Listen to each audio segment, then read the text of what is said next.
welcome along, and we'll begin with our football. And Tony Mepham joins me in the studio. And Tony, the big news from today is that FC Isle of Man will not be playing any fixtures in October. They were due to play 6. That was 3 at home, 3 away. But with the local lockdown measures across in the northwest of England, and of course our own island borders policy and the self-isolation rules, there isn't going to be the chance to play. No, it's a big shame, Tim, and I feel for them because the amount of work the lads have put in at FC Isle of Man has been absolutely incredible, and they won't look at things and let themselves get upset about it because it's out of their control, and it's just one of those. They've got to be patient with it, and I think most of us expected it to come, and unfortunately things are getting worse in UK. We're in a bit of a bubble over here, and it's not going to help them, but it's a shame for Paul Jones, Chris Bass, all the players. They're all set up, they want to play.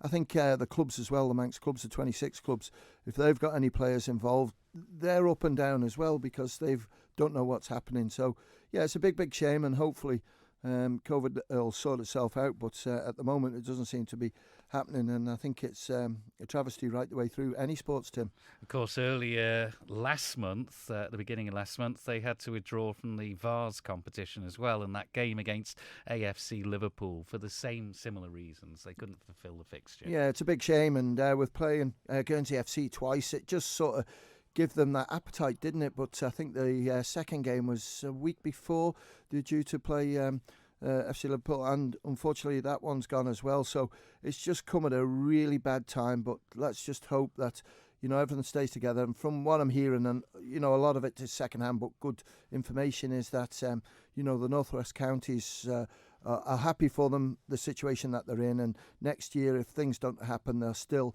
included in the league. They've put too much work and effort in to let it all go, but it's the same situation for teams all around England, Tim. They're battling to keep the clubs going, to be honest with you. And when you look at FC Isle of Man, it's a new club, so credit to them, credit to the sponsors for supporting them and all the hard work that they've put in. But they can't just keep playing FC Guernsey because we've got that corridor, because that's a lot of money, isn't it, a trip to the Channel Islands, or for them to come here?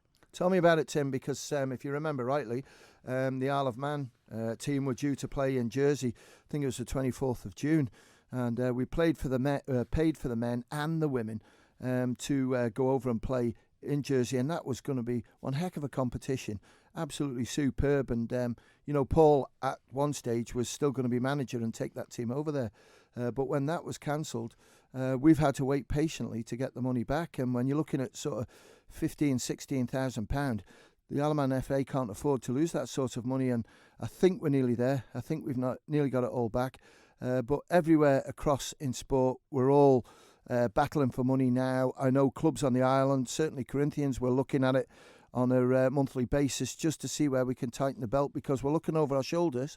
And when you look at 13 of the 26 clubs, Tim, have campers on their pitch. They lost fees last year, and next year, 2021, could happen again. So, clubs at the moment are a little bit worried, but maybe the luxuries that you do, because the good thing about it, Tim, is that the 13 clubs who do camping, they don't sit on the money that they earn. The money is put back into sport, into facilities and everything else, equipment, kit. But at the moment, we've done it this year. We've not bought new kits, just to be fair to the club. So if we need to dip into our savings, into our funds, we can do so. I think all clubs are the same. And it's a financial pinch for the Isle of Man Football Association as well. And we've had the departure this week announced of Frank Stennett, the chief executive. Was that the right CEO, phrase? CEO, yeah. Top man. So he's gone. Yeah, unfortunately he has. And, it's really upset me, to be honest with you, Tim. I've had a couple of sleepless nights, not just speaking to Frank about his position being taken away, but, just Frank as a person, because in the 11 years I've worked with him, he's become a very, very good friend, and he's been absolutely superb for the Isle of Man Football Association. But as soon as the English FA started to strip funding off us to pay the staff, then where do we get that money in to top it back up? And it's just basically impossible. Sponsors are hard to find. Sponsorships that you have, that money's already been accounted for. And it was a large sum that they've taken away from us. So something had to give. Development, you need to keep that going because they're the future players of Manx football. The office needs to be manned. You've got sort of women's football that you're trying to improve all the time. And, Frank was just there, and it's just such a shame that we've lost a man that was dedicated to his job. But, if we hadn't have taken this horrible decision, and it has been a horrible decision, no one's sat comfortable with this at the board, that I think football could have been in a real dark place in 2 or 3 years' time, because it's not only sort of maybe 1 year. This money that they've taken away from us is 3 years at least, and there could be more money taken away. And when you look at the deficit that they've been left with of over 300 million, they had to have a chip at someone. And we're not just the only county. There are counties all over UK, Tim, who are paying staff off because they just haven't got the money to meet the bills, because we've got headquarters down there that have to be insured.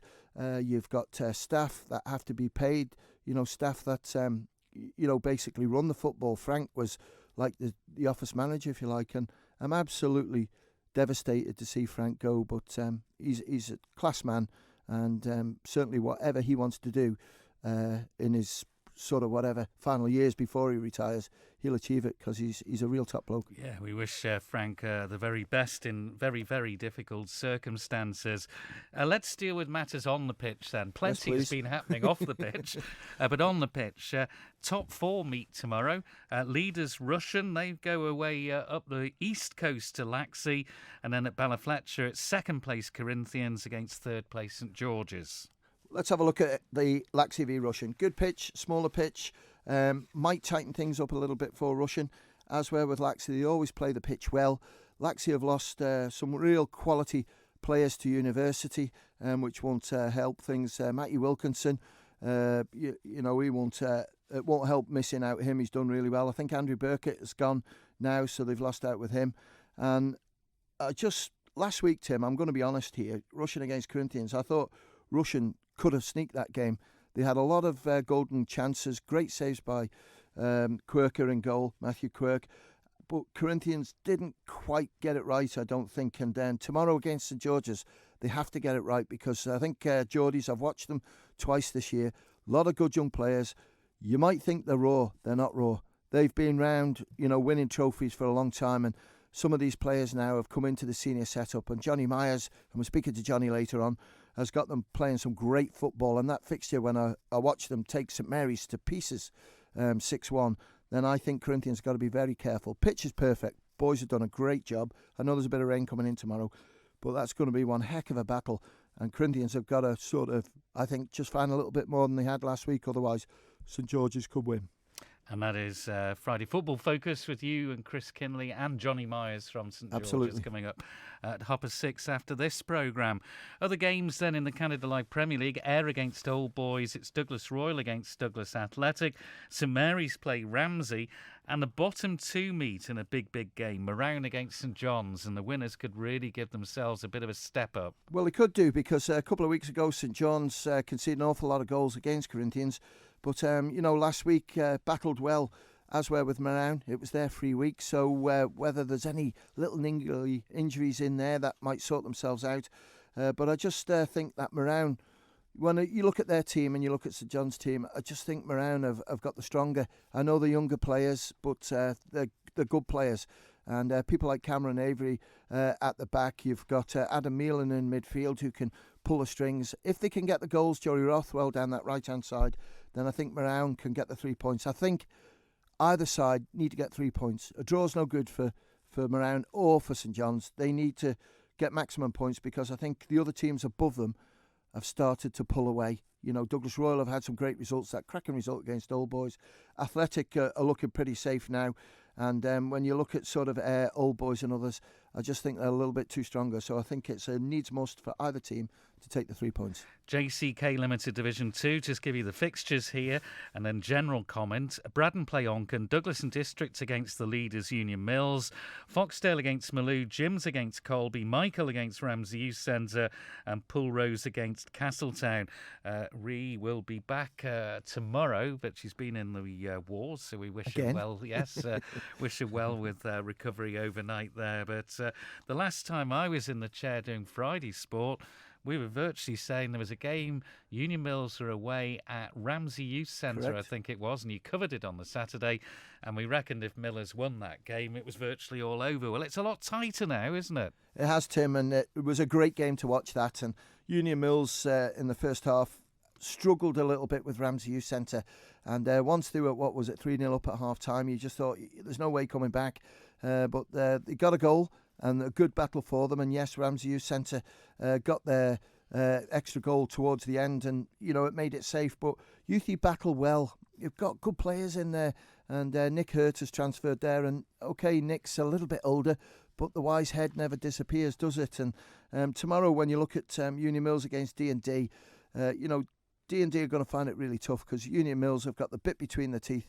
I know they're only a couple of points ahead of Youth Centre, but Youth Centre against Malky, you would expect them to win in that one. But yeah, I'm glad a little bit, Tim, to be honest with you, that Ramsey Youth Centre won that. It pegs it all back, it tightens it up, and with other clubs around them, Foxdale are hoping, but I think they're dropping too many points.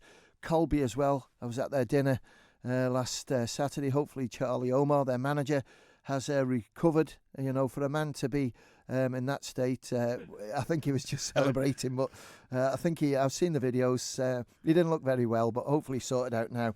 And Colby should have a win against Jim. So great battle going on in Division 2 like we have over the last couple of years. And with that bombshell from the south of the island, that is our football. But of course, football focus with Tony Mepham, Johnny Myers and Chris Kinley in the chair coming up after this programme.